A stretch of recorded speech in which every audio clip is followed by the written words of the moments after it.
as this administration has seen, as we are seeing. People are not just going to roll over and let the country devolve into an authoritarian state. And we are seeing this sort of inherent conflict, what has been the story of Trump 2.0 so far, to my mind, come to a head tomorrow, in fact. Donald Trump is holding a North Korean-style military parade, Soviet-style military parade through the nation's capital, something that we just don't do as a country. Like the last one we did was after the first Persian Gulf War, which was celebrating the end of a war. We don't have that here. It just so happens to fall on his 79th birthday. He's even fundraising from it, if you could believe it. Well, you can, of course. Sending out this email with the subject line, quote, "Please help me before my military parade." I'm sorry, that's a funny sentence. My military parade.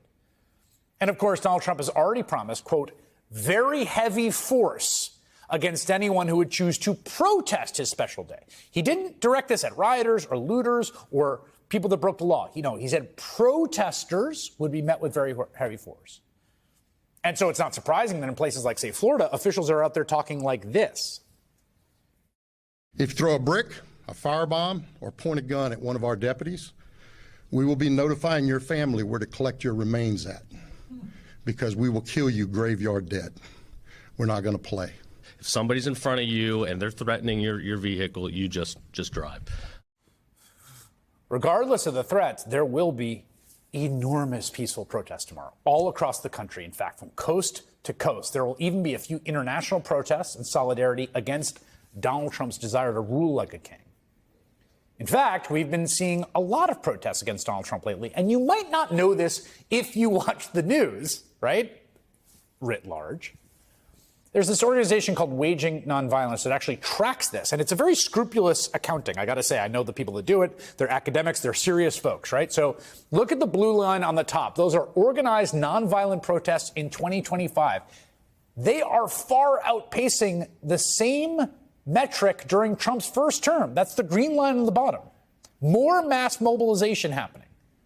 Anecdotally, we are seeing report after report after report. I mean, truly, dozens a day I come across showing that regular people of all kinds of different politics and ideologies, even people who voted for Trump, are just not happy about his indiscriminate mass deportation scheme. Voters may support deporting those who have committed serious crimes. The polling would indicate that that's true. What is clear they do not support is deporting friends and family members and their neighbors and their coworkers and chasing people through strawberry fields and their employees.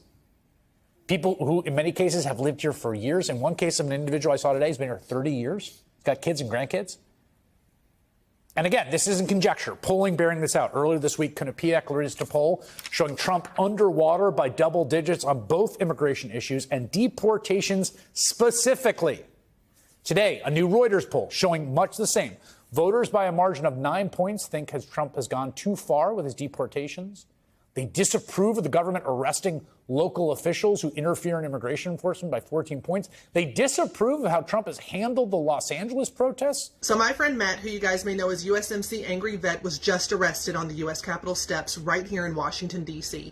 You can see in this video that Matt and a bunch of other veterans went to protest what that man who's mooching off of us in taxpayer-funded government housing at 1600 Pennsylvania Avenue, what he's doing to misuse the military to attack our rights, the very rights that those people fought for, that they fought to protect, okay? They are protesting this big military parade tomorrow that isn't about honoring the military or American values. No, it's about honoring that man, that wannabe monarch, and the only thing royal about him is the fact that he looks inbred, okay? Like, that is exactly what they're protesting. They're protesting the fact that he has sent thousands of National Guardsmen to California against the will of Governor Gavin Newsom because he wants to flex his, I would say, muscles, but all he has is a beer gut from McDonald's, okay? Like, that's what they're protesting, the fact that he sent these National Guardsmen to fight against our First Amendment rights because he's afraid of us exercising our First Amendment rights, the very rights that these people fought to protect, and he's misusing their name.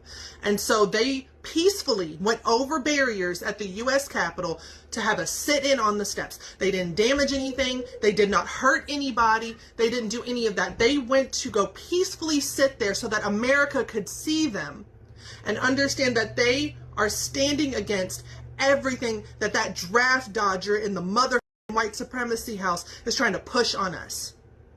This is not right.